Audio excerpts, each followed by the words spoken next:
Hi guys, तो स्वागत है आपका मेरे यूट्यूब चैनल पे और इस चैनल के दूसरे ब्लॉग पे। तो जैसा कि आप इस वीडियो के टाइटल में देख सकते हैं, ये मेरे चैनल का दूसरा ब्लॉग होने वाला है और मैं आपको डे 2 में हमने जो कुछ भी केदारनाथ में किया और कैसे कैसे हम केदारनाथ चढ़े, उसी दिन उतरे या फिर वहीं रहे, सब कुछ के बारे में बताऊँगी आपको। ठीक है, तो बने रहिए मेरे साथ। तो ब्लॉग शुरू करने से पहले मैं आपको एक चीज़ बता दूँ कि अगर आप केदारनाथ जाते हो तो आपको अपने साथ ले जाना पड़ेगा एक बड़ा सा बैग जिसमें होगा सिर्फ खाने पीने का सामान। क्यों? क्योंकि वहाँ सब कुछ बहुत महंगा है, बहुत ज़्यादा महंगा। ऑफकोर्स महंगा भी हो गई क्योंकि वो इतनी चढ़ाई पर है, तो महंगा तो हो गई। इसीलिए अगर आप चाहते हैं कि आपके ज़्यादा पैसे खर्च ना हो या फिर आपका बजट नहीं है इतना महंगा सामान खरीदने का, तो आप क्या कर सकते हो कि एक बैग ले सकते हो और उसमें अपने सारे खाने पीने का सामान डाल सकते हो और उस बैग को लेके आप चढ़ाई कर सकते हो, क्योंकि हमने भी ऐसे किया था। तो जो हम बैग ले गए थे उसमें ज़्यादा कुछ तो नहीं था। क्यों नहीं था? था, बहुत कुछ था उसमें ही तो था सारा मेन सामान खाने पीने का। उसमें था चिप्स, बिस्किट, लेस और चिप्स एक ही होता है हाँ, कुरकुरे और चॉकलेट्स, नमकीन, और हाँ, अपने साथ ऐसा कोई फ्रूट लेके ही जाना जो आपको पूरे रास्ते पर हाइड्रेटेड रखे। जैसे हमने ले गए थे खीरे, हम पूरे 1 किलो खीरे ले गए थे। क्यों? क्योंकि रास्ते भर में हमें प्यास भी बहुत लगनी थी, थकान भी लगनी थी, डिहाइड्रेशन तो होनी ही थी, तो इसीलिए हम क्या ले गए थे, खीरे ले गए थे, जिसकी वजह से हम पूरे रास्ते भर हाइड्रेटेड रहे। बहुत ज़्यादा मज़ा आया चलने में, मज़ा भी नहीं, सज़ा भी मिली है हमें, but it's okay, worth it था, वर्थ इट। तो हाँ, तो आप ऐसी कोई चीज़ तो ज़रूर लेके जाना अपने साथ जिससे आप पूरे रास्ते भर हाइड्रेटेड रहो। ठीक है, और पानी की बोतल तो मत भूलना। क्यों? क्योंकि वहाँ ऊपर जाके आपको 20 रुपये की पानी की बोतल 60 रुपये की मिलने वाली है, 60 रुपये। तो उस हिसाब से जाना फिर आप तैयार होके। और जो एक जगह मैंने बेसन का लड्डू पूछा तो उन्होंने वो 5 रुपये का बेसन का लड्डू मुझे 30 रुपये का बताया। वहाँ ऊपर जाके इतना ज़्यादा महंगा है, तो बस उस हिसाब से तैयारी करके जाना आप लोग। ओके, तो ज़्यादा बकवास ना करते हुए बढ़ते हैं हम अपनी ब्लॉग की तरफ। तो गाइस, अभी हम सोनप्रयाग में और यहाँ बहुत बारिश हो रही है। मतलब हम लगभग उठ गए थे अभी रात के 2 बजे उठ गए थे, तभी से यहाँ पे बहुत तेज़ बारिश हो रही थी। तो अभी सब फ्रेश हुए नहा धो के और अब बज गए हैं रात के 4:30। तो अब हम यहाँ से निकलेंगे गौरीकुंड के लिए। ठीक है, तो आपको रास्ते में दिखाते रहेंगे कैसे कैसा होता है। तो यहाँ पे सभी लोग रेडी हो रहे हैं और इसको देखो कितना एक्साइटेड हो रही है जाने के लिए। तो सभी ने अपने खाने पीने का बैग उठा लिया और रेनकोट पहन के रेडी हो रहे हैं, क्योंकि इस टाइम पर सोनप्रयाग में हो रही है बहुत तेज मूसलाधार बारिश। जी, आप हमें बताएं अभी आप कहाँ हैं? अभी हम सोनप्रयाग में हैं। हाँ। और यहाँ से कहाँ जाएंगे हम? अब केदारनाथ जाएंगे। केदारनाथ पहले क्या पड़ेगा बीच में? पहले गौरीकुंड पड़ेगा, उसके बाद चढ़ाई चढ़ेंगे, फिर रास्ते में तो रामबाड़ा पड़ता है। हाँ। उसके बाद फिर केदारनाथ। ओके, और अभी यहाँ पे नीचे रजिस्ट्रेशन प्रोसेस हो रही है और हमने अभी जस्ट होटल से चेकआउट किया है और सारे यात्री लोग रात भर वहीं पे ठहरे थे। बम बम गोल बम बम पिंक पिंक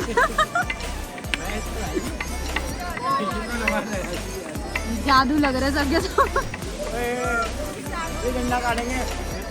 और ये छोटा बच्चा यहाँ सबसे लड़ाइयाँ कर रहा था। देखो देखो देखो। तो यहाँ पे मैं भी हो गई थी रेडी जादू बन के और अपने जादू होने का शो ऑफ कर रही थी इधर उधर घूम के।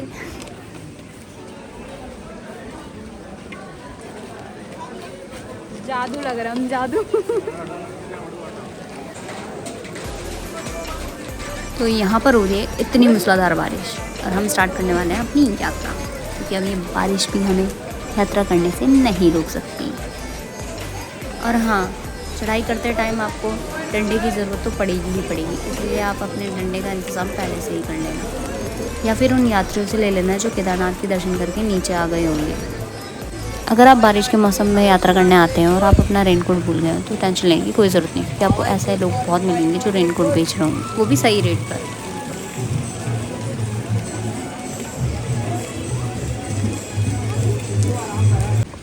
तो भाई सुबह सुबह हम पे इतना जोश था कि हमने सोनप्रयाग से गौरीकुंड तक के लिए जो गाड़ी जाती है वो ली ही नहीं, पैदल ही चल दिए। वो भी 5-6 किलोमीटर का रास्ता है। पर यहाँ पे एक बात अच्छी है कि हम नज़ारे देखते देखते जा रहे हैं, बहुत प्यारे प्यारे नज़ारे हैं।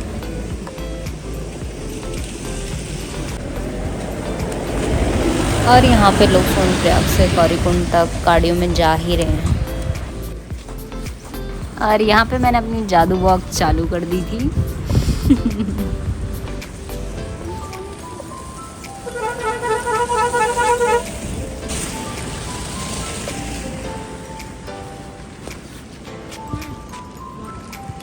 और यहाँ पे मैं सबको सामने का व्यू दिखा रही थी, क्योंकि सामने जो पहाड़ था वहाँ पर वो जो गांव था वहाँ का व्यू बहुत ज़्यादा ही प्यारा आ रहा था, बहुत ही ज़्यादा प्यारा।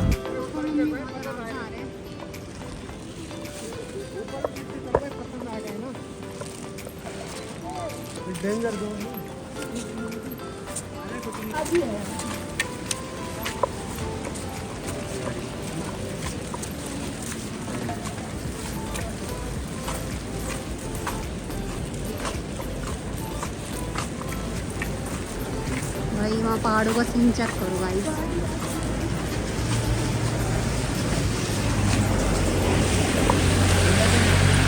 पहाड़ तो दिख ही नहीं रहे हैं, सामने सामने के पहाड़ है फिर भी।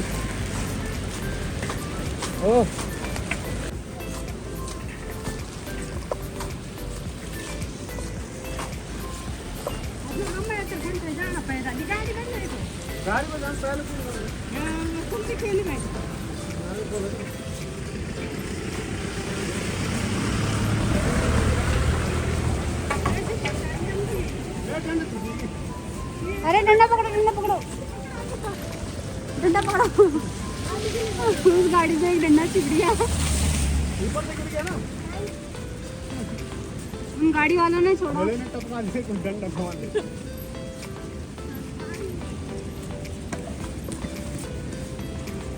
भगवान हमें इतनी विपदा में देख रहा था। पैदल पैदल गौरीकुंड चल रहे, सब गाड़ियाँ ले रहे हैं। एक डंडा तो बनता है भाई चलने के लिए।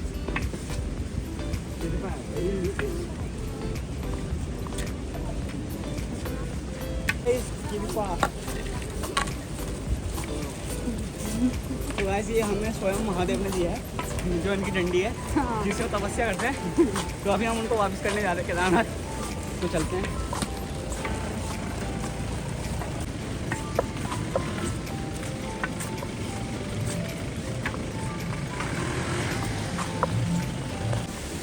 बरसात के टाइम पे ऐसे बरसात से झरने भी निकल रहे हैं। एक और झरना,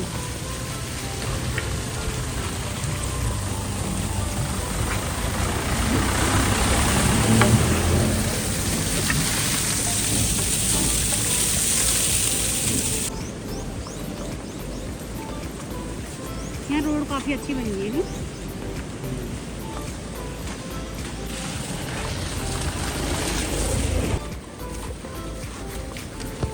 तो अभी हम चलते चलते कहाँ पहुँचे? कुटिया। यहाँ आगे बोर्ड लगा हुआ है,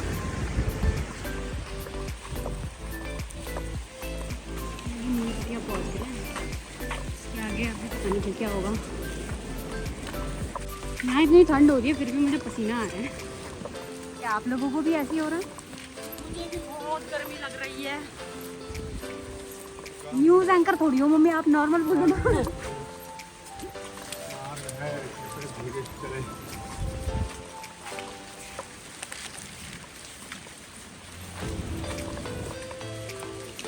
बीच में सड़कें खराब है थोड़ी बहुत, लेकिन ओवरऑल बहुत बढ़िया है। भाई यहाँ पे बारिश तो हो रही है, लेकिन बारिश का पता नहीं चल रहा। क्यों? क्योंकि हमें पसीना इतना आ रहा है, पता ही नहीं चल रहा बारिश की वजह से भीग रहा है या पसीने की वजह से भीग रहा है। भाई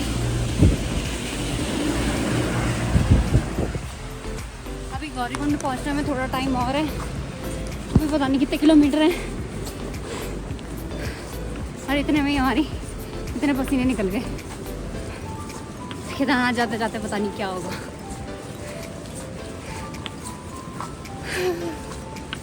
तो थक गई वही इतने में ही। ये पहाड़ों को देख के ऐसा मन कर रहा कि मैं और चलूँ और देखूँ। और कितने अच्छे अच्छे प्रकार के पेड़ पौधे हैं इधर। भाई मम्मी और तो पीछे रह गए, इनसे चला जा नहीं रहा।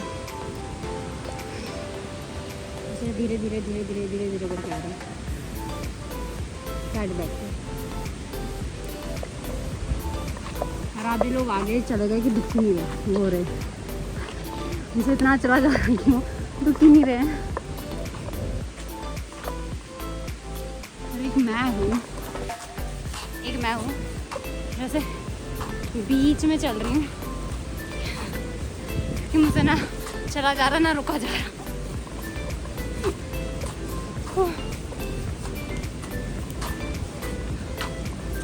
और यहाँ चलते चलते मंदाकिनी की नदी का भी व्यू बहुत अच्छा आ रहा है।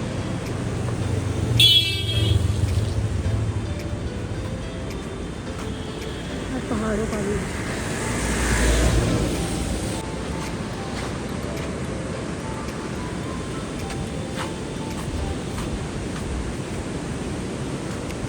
पर पहाड़ों में ढूंढने तो नहीं हो रही थी कि पहाड़ दिख रहे थे।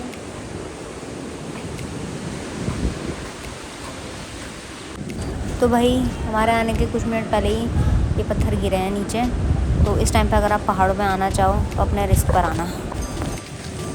फाइनली हम इनकी मेहनत मशक्क़त के बाद गौरीकुंड पहुँच चुके हैं। तो गौरीकुंड से होती है असली यात्रा शुरू, जो चढ़ाई है वो। तो यहाँ पे आपको बहुत सारे बास्केट वाले और घोड़े वाले मिल जाएंगे। तो भाई तो जिसे लगता है कि वो आगे की चढ़ाई नहीं चढ़ पाएगा तो वो यहीं से घोड़े या फिर ऐसे बास्केट वालों को हायर करके अपनी यात्रा चालू कर सकते हैं। गौरीकुंड पहुँचते पहुँचते सबको बहुत ज़्यादा थक लग चुकी थी, तो इसीलिए हम यहाँ एक चाय की टपरी पर रुके हैं एक चुस्की चाय पीने के लिए, क्योंकि chai is the secret of Pahadi's energy. पहाड़ियों को और कुछ मिले ना मिले, एक चुस्की चाय मिल जाए ना तो उसी के सहारे भी ज़िंदा रह सकता है पूरी लाइफ। तो चाय पी के आ गई थी हम पर बहुत सारी एनर्जी। तो हम निकल चुके हैं अपने अगले पड़ाव के लिए, जो कि है रामबाड़ा। अगर कोई यात्री गौरीकुंड तक ऐसा कोई सामान या फिर कोई ऐसा बैग ला चुका है जो उसे यात्रा पे नहीं ले जाना, तो यहाँ पे क्लॉक रूम की सुविधा भी उपलब्ध है, जहाँ पे आप पर लगेज के हिसाब से चार्ज पे करते हो फॉर 24 आवर्स। यहाँ पर आपको ऐसी कई दुकानें मिल जाएंगी जहाँ पे आपको क्लॉक रूम की सर्विस अवेलेबल होगी। तो अभी तक जो आपने देखा वो कुछ भी नहीं था, असली चढ़ाई यहाँ से शुरू हो रही है। तो यहाँ से आपको बहुत सारे घोड़े दिखने वाले हैं, लेकिन आप बहकना मत, क्योंकि असली यात्रा जो होती है वो पैदल चल के ही होती है, एक घोड़ों या फिर बास्केट में जाके नहीं होती है। ठीक है, तो आप क्या करना, जितना हो सके उतना पैदल चलना।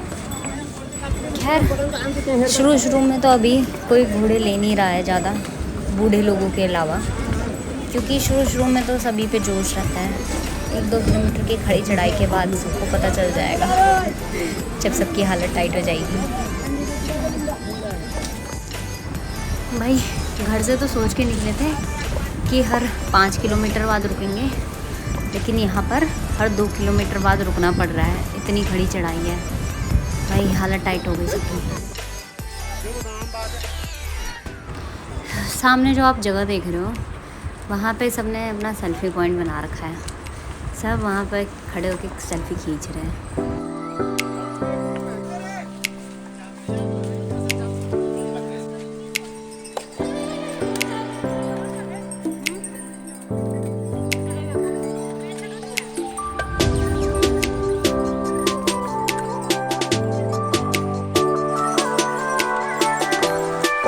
पैदल यात्रा करना अच्छा तो है, लेकिन यहाँ पे एक खतरा भी है घोड़ों का।